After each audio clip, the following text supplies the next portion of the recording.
खबर टीवी के शख्सियत कार्यक्रम में हम ऐसे शख्सियत से आपको मिलवा रहे हैं जिन्होंने दिल्ली पुलिस में अपनी एक हैसियत बनाई है, अपने एक मुकाम हासिल किया है। वो है श्री रोबिन हिबू जी। रोबिन हिबू जी अरुणाचल प्रदेश के प्रथम आईपीएस अफसर थे। ये गौरव इन्हें प्राप्त है। सर, हमारे कार्यक्रम में आपका स्वागत है। नमस्कार। नमस्कार सर, आप बहुत गर्व की बात है कि आप अरुणाचल प्रदेश जैसे प्रदेश का पहले आईपीएस बने। आपको इसलिए सन ऑफ अरुणाचल प्रदेश भी कहा जाता है, कई लोग हैं। कैसा अनुभव होता है जब ये बात आप सुनते हैं लोगों से? मैं तो कहूँगा कि मैं भारत का बेटा हूँ, सिर्फ अरुणाचल तो मेरा जन्मभूमि है, लेकिन सारा देश मेरा जन्मभूमि है। सर, एक बात होती है कि जब एक पुलिस अफसर का एक होता है रुतबा, दबंग टाइप माना जाता है लोग, लेकिन आप एक मृदुभाषी, लोगों को सहयोग करना और सबसे मने रहना, तो ये गुण आपने कहाँ से पाया? मेरा संस्कार महात्मा गांधी आश्रम में शुरुआत की, और जहाँ में जो भी उस गांधी आश्रम में जो मेरे जो गुरु थी और भी जो कॉलेज में, यूनिवर्सिटी में मुझे अच्छे जो गुरुजी मुझे मिले, स्कूल में, कॉलेज में, उस आश्रम में, और इवन आईपीएस में भी ज्वाइन करने के बाद में बचपन से ही एनसीसी कैडेट में रहा। तो ये सब सारा मिला जुला करके, और मेरे पिताजी ने भी मुझे सिखाया। तो ये जो मैं समझता हूँ कि पुलिस का नौकरी है, ये दबंग वाला जो बात है वो तो हिंदी फिल्म में दिखा जाता है। असली पुलिस का अब जो 25 साल नौकरी करने के बाद में महसूस होता है कि ये एक सेवा है। वो यूनिफॉर्म तो सिर्फ बस दिखावा है, ये तो एक निशान है, लेकिन इस यूनिफॉर्म के पीछे अगर जो भी आदमी सेवा भावना रखता है, वो कहीं भी रहे लोगों को सेवा करेंगे। और मैं ये मानता हूँ ये जो वर्दी है ये एक ताकत की प्रतीक है। ये ताकत जो है ना, गरीबों को, लाचारों के लिए, बेसहारा के लिए। अभी हम 1 साल हो गया कोरोना जैसे महामारी से, लोग काफ़ी भुगते हैं। इसमें हम जो फ्रंट में रहने वाले डॉक्टर, सेना को, उनकी उपलब्धियों को, उनके सेवाओं को भूल लेते हैं। उसमें हम दिल्ली पुलिस सेवाओं को भी नहीं भूल सकते, खासकर दिल्ली पुलिस है। आप जैसे जो अफसर उन लोग और आपके जो कर्मचारी गए, तो क्या क्या उपलब्धियाँ दिल्ली पुलिस की रही इस काल में? जब कोरोना काल जब शुरुआत की, बहुत लोग माइग्रेंट लेबर्स है, नॉर्थ ईस्ट का रहने वाले, लद्दाख की पहाड़ों से रहने वाले, उन लोग यहाँ पे मतलब स्ट्रैंडेड हो गया। मतलब यहाँ पे जो लॉकडाउन के बाद ना जा सकता ना आ सकता है, जिसके कारण उनका खान पान का बिल्कुल उनको तकलीफें महसूस हुई। तो उसके बाद में हमें पुलिस को भी बताया, और बाकी जो संस्था है, हेल्पिंग हैंड है, और भी बहुत जो एनजीओ है, सबको बताया कि उनको ये मदद की ज़रूरत है।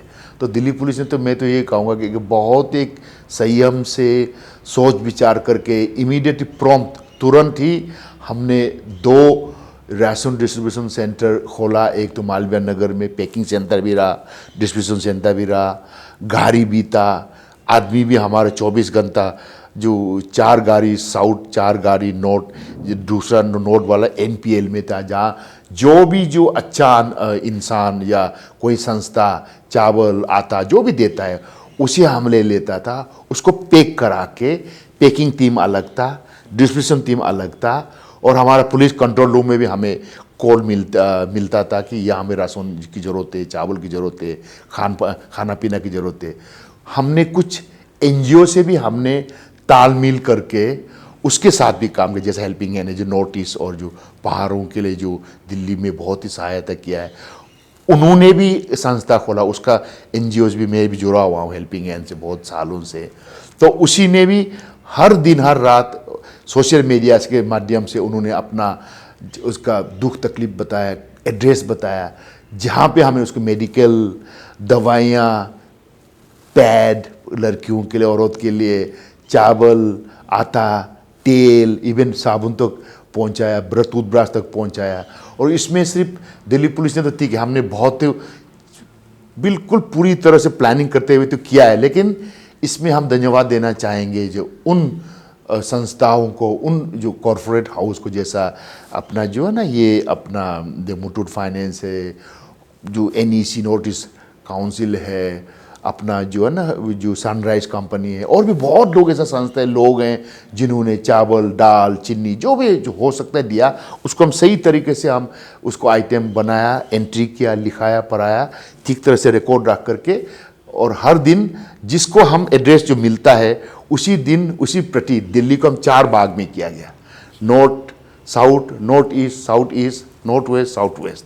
तो 4 भाग में करा के वो गाड़ी जा करके उसको हम व्हाट्सएप SMS कर देता है कि हम आप ही का कल आपका इतना बजे से इतना बजे के बीच में हम मुनीरका में आ रहे हैं, इतना से इतना बजे के बीच में हम आपका सीलामपुर में आ रहे हैं। तो उसका बाय नेम करके वो बुलाता है जो बात है, तो उनका आइडेंटिटी कार्ड दिखा देता, हाँ मैंने ही किया था, फिर उसको हम राशन दे देता था। साथ ही साथ और भी लोग, बहुत लोग जैसा गुरुद्वारा हैं और भी बहुत अच्छा संस्था, लोगों ने खाना बना के तैयारी करके ब्रेकफास्ट लंच डिनर उसको भी हम गर्मा गर्मी गरम गरम में बनाने के बाद में पैकिंग करते हुए जहाँ जहाँ जैसा स्टूडेंट है जो मणिपुर से, नागालैंड से, लद्दाख से, या और जो बाकी जो हिंदुस्तान से आके जो कोचिंग के लिए यहाँ आते हैं, उनको हम ब्रेकफास्ट लंच चावल पहुँचा, मतलब जो है ना गरम गरम खाना पहुँचाते थे। और आपको ये भी मैं बताते बहुत खुशी महसूस होता है कि ये जो जितना भी राशन वासन पहुँचाया ये किया, उसमें सबसे खासियत ये था कि जिनका कहीं आवाज़ नहीं था वो पुलिस को पुलिस का दरवाज़ा को खटखटाया, हमारे संस्था के हेल्पिंग हैंड या और भी बाकी संस्था को खटखटाया। हमें सोशल मीडिया, हमारा एक डेडिकेटेड मोबाइल 2 नंबर भी था जिससे आप व्हाट्सएप भी कर सकता था, SMS भी भेज सकता, फ़ोन भी कर सकता, 24 घंटा। जो सब प्रेजेंट एनक्लेव में जो NGO वालों ने संस्था खोल के उसी में से पूरा राशन के लिए पूरा 24 घंटा आदमी बैठ करके उसको पूरा का पूरा राशन डिस्ट्रीब्यूट करने के लिए लिस्ट बनाता था। सुबह 9 बजे पूरा लिस्ट रेडी हो जाता था, फिर हम 9:30 तक पूरा आदमी पैक किया हुआ मिलता था। साउथ के लिए, ईस्ट के लिए, नॉर्थ के लिए करा के फिर अपना आप वो फैल जाता था। और आपको मैं बताते ये खुशी महसूस होता है कि जैसे अभी हमारा आम पुलिस यहाँ में है, यहाँ में कम से कम 120 की करीब बिहार और यूपी से जो लेबर लोग यहाँ काम कर रहे थे, उनको हमने 1 महीना 2 महीना खिलाया, यहाँ बैठाया, खिलाया पिलाया। और हमने सिर्फ वही नहीं, हमने बर्मीज जो रिफ्यूजी है, शरणार्थी है, उन्होंने भी हमें उसका तकलीफें हमें सोशल मीडिया से पहुँचाया, उससे भी हमें राशन पहुँचाया। जनकपुरी में, बुरारी में, अपना जो है ना ये जो बुध बिहार में, तो उसे एक बहुत ही दिल को संतोष मिला कि हम सिर्फ अपनों को नहीं, हम दूसरा शरणार्थी को भी खिलाया पिलाया। और वही नहीं, हमने जो बीमार वाला है उनको कुछ हॉस्पिटल ले गया, जो मर गया है उसको हम लोग अंतिम संस्कार किया पंजाबी बाग जो शमशान घाट में, ईसाई का जो बरियल ग्राउंड है द्वारका में। तो ये करके जो है ना बहुत ही उस समय में मैं कहूँगा कि सारा CP से लेकर नीचे तक ह्यूमैनिटेरियन असिस्टेंस कहते हैं ना, इंसानियत के जो मदद हो सकता है, तो ये करके हम लोग ने उस सारा 4 महीना झेला, खिलाया पिलाया। एक बहुत आनंद आया, एक दूसरे को मदद कर सकते थे, और उसका इंचार्ज हम था।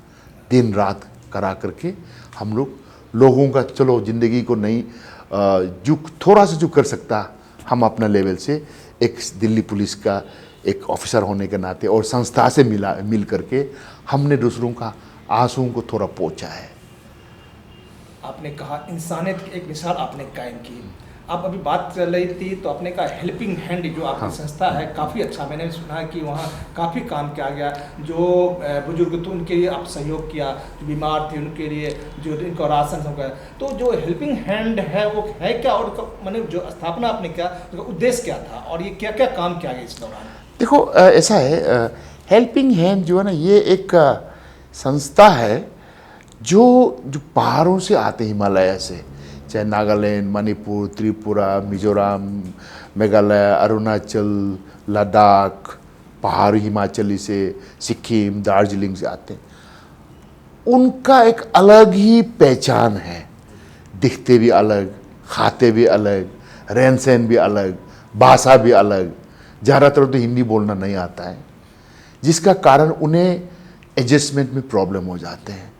चाहे वो कोरोना का समय तो और भी तो बढ़ गया, वो अलग बात है, मैं वो बाद में आऊँगा, जिसके कारण इन्हें कभी कभी महसूस होता है कि ये हम अपना देश होते हुए भी कभी कभी हमें बोलता है कि तुम कोरिया है क्या, जापान है क्या, मतलब इस तरह की मतलब कुछ कुछ घटना भी हुए हैं। रेशियल डिस्क्रिमिनेशन, नीरो तन्या को मरा, आपको भी मालूम है, सारा देश गूंज होता है। बेंगलोर में फिर क्या हुआ, तो इसके तहत उन्हें ये महसूस हुआ कि कोई अगर संस्था हो जो हमें इस गैप को हमें साथ दे, उस दुख भरी घड़ी में तुम्हारा हाथ पकड़े।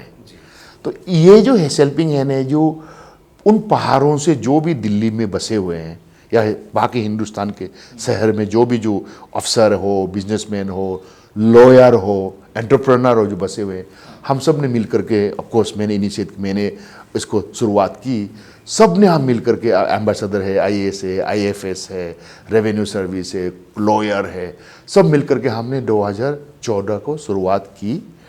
करने के बाद में इसमें यही हमारा मकसद है कि हम पुलिस का काम नहीं कर रहे हैं, ना सरकार का काम कर रहे हैं, जहाँ जो गैप है उसको हम कर। जैसा अभी मैं एग्जांपल देता हूँ, अगर कोई किसी नागालैंड से, भगवान ना करे, किसी का एक्सीडेंट हो गया, हॉस्पिटल पीछे ने पहुँचा दिया, पता नहीं इसको कौन है क्या है, तो जहाँ कोई नहीं होता है वहाँ हेल्पिंग हैंड होता है। हमारा वॉलंटियर सारा हिंदुस्तान में है, मुंबई, गोवा, आगरा, कन्याकुमारी, कश्मीर, पूरा ग्वालियर, तमिलनाडु, चेन्नई, सब जगह पे है।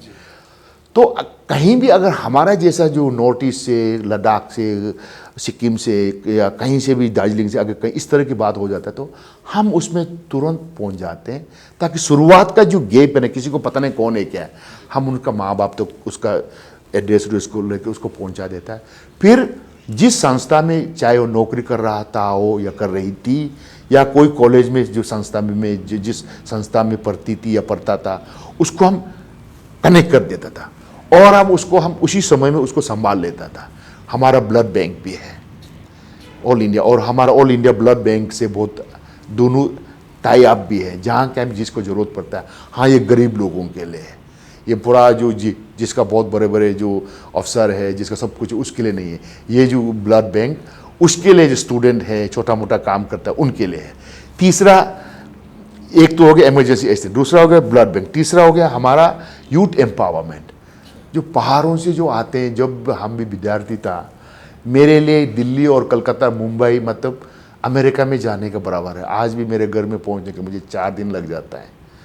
तो जब वो यहाँ आते हैं, वो भी ज़िंदगी में सपना देखते हैं, आईएएस बने, आईपीएस बने, सुप्रीम कोर्ट लॉयर बने, हम भी इंडस्ट्रियलिस्ट बने, एंटरप्रेन्योर बने। लेकिन कुछ ऐसा कारण है, वो इसको सपना को पूरा नहीं कर पाते। एजुकेशन अच्छा नहीं है, कोचिंग इंस्टीट्यूशन नहीं है, मार्केट नहीं है, एंटरप्रेन्योरशिप स्किल का ये नहीं देता है। तो हमने क्या किया कि ये संस्था ने, हम लोग यूथ एम्पावरमेंट स्ट्रेटजी, उसमें स्कॉलरशिप देते हैं ताकि वो आईआईटी के लिए, डॉक्टर के लिए, इंजीनियर के लिए, अपना आईएएस आईपीएस के लिए, हम जो अच्छे, हमारे हिंदुस्तान में बहुत अच्छे भले लोग हैं, उन लोग ढूंढते हैं कि अच्छा संस्था कौन सा वाला है।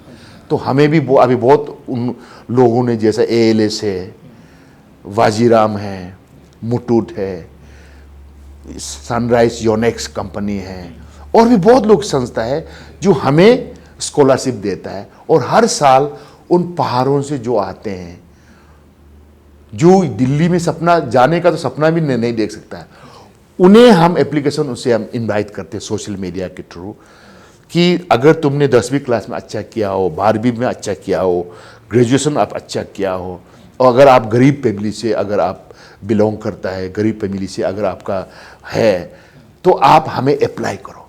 फिर हम हर साल 350 के करीब उन बच्चे, चुने चुने बच्चे को सिलेक्ट करते हैं, फिर हम उसको यहाँ ले आते हैं, और वो यहाँ पे आईएएस, आईपीएस, डॉक्टर, इंजीनियरिंग के लिए कोचिंग सेंटर में डालते हैं फ्री ऑफ कॉस्ट। तो जिसके कारण हम ये 6 साल हो गए, कम से कम 450 के करीब बहुत बड़ा बड़ा अफसर बन गए हैं, कुछ तो वकील बन गए हैं। तो ये एक मेरा कहना है कि ये एक अच्छा एक युवाओं को मौका देना है, क्योंकि जो भी स्कूल है, लेकिन जो फीस जो बहुत हाई है कोचिंग इंस्टीट्यूशन, वो आप नहीं दे सकते। खाने के लिए नहीं, पीने के लिए नहीं, इतना दूर दराज कैसे आएंगे। दूसरी बात, हमारा जैसा मैंने आपको बताया, हम हिंदुस्तान बहुत बड़ा बगीचा की तरह है, लाल पीला नीला, हम जैसे लोग भी हैं। तो हमारे ज़्यादातर देशवासियों को उस पहाड़ों के बारे में ज़्यादातर जानकारी नहीं है। तो हम क्या कर रहे हैं हेल्पिंग हैंड, हम लोग अवेयरनेस, एकता जोड़ने में हम लगे हुए हैं। हम उनको ये कहते हैं कि हमने भी इतिहास में, आज़ादी की संग्राम में हमने भी कितने कुर्बानी किए। मेरे गांव से महतमूर जामो, कनकलता आसाम से, वीर टिकंदर सिंह मणिपुर से, बहुत ही ऐसा लोग हैं कि जो आज तक जो देश के लिए शहीद हुए, काला पानी में जाकर अपना जान गंवा दिया है। बापू के आह्वान पे सब कुछ क्विट इंडिया मूवमेंट में ज्वाइन किया। वो तो आज़ादी के संग्राम में था ही था। हम उससे पहले भी, जो वैदिक के समय में भी, हम इतिहास से उसी समय से जुड़े हुए। बताता हूँ कैसे।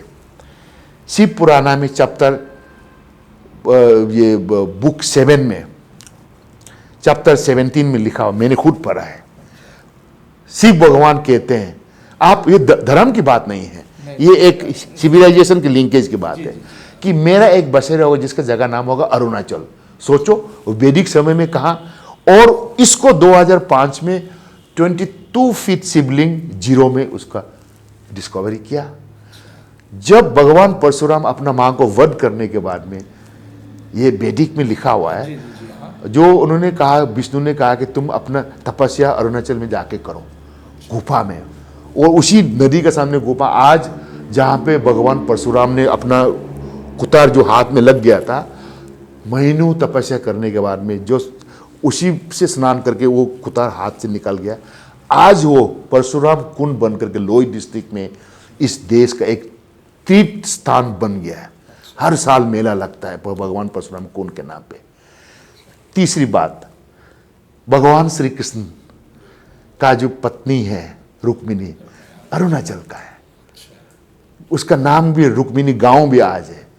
और जब रुक्मिणी को श्री कृष्ण ले जा रहा था, जहां पे रात बिताया, जगह का नाम है लिकाबाली, उसमें एक मंदिर बना हुआ है, रुक्मिणी मंदिर। तो अर्जुन का कहते हैं कि अर्जुन की बीवी मणिपुरी था। तो मेरा कहने का ये मतलब है कि हम सदियों से जुड़े हुए हैं, लेकिन कहीं ना कहीं बीच में हम छूट गए, हो इंटरेक्शन नहीं हो पाया, क्योंकि इतना दूर है। आज भी कुछ ही लोग दिल्ली आ पाते हैं। यहाँ आने के लिए आपको गांव से आओ अपने डिस्ट्रिक्ट हेडक्वार्टर में एक दिन, फिर डिस्ट्रिक्ट हेडक्वार्टर से राजधानी ईटानगर में चलो दूसरा दिन, फिर ईटानगर से तीसरा दिन जाओ गुवाहाटी में तीसरा दिन, फिर गुवाहाटी से रेल पकड़ो, ट्रेन पकड़ो, फिर वो दिल्ली तक आओ चौथा दिन है, उसमें एक दिन अगर ट्रेन में 2 दिन लग जाता है, फ्लाइट में तो 1 दिन में आ जाता है। तो इतना पैसा लगता है। तो हमारे लिए जो है ना, ये कम्युनिकेशन, ये मैं कहूँगा कि ये कम्युनिकेशन कनेक्टिविटी नहीं होने के कारण हम दिल से दूर नहीं है, लेकिन हम फिजिकली बहुत ही दूर है।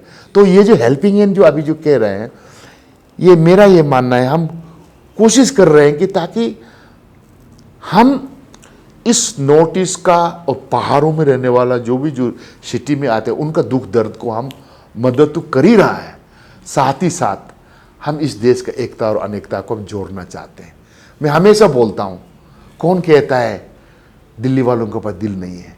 कितना ने राशन दिया, कितना ने सब कुछ दिया, हमें रोटी खिलाया, खून दिया, तुम्हें पैसा दिया, स्कॉलरशिप के लिए पढ़ने के लिए दिया है।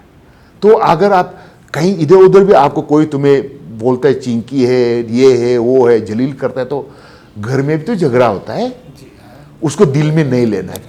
क्योंकि उस आदमी जिन्होंने तुम्हें जलील, उसको पता ही नहीं कि अरुणाचल कहाँ है, नागालैंड कहाँ है। उन्हें से हमें देखकर लगता है ये तो चीनी होगा, ये तो जापान होगा।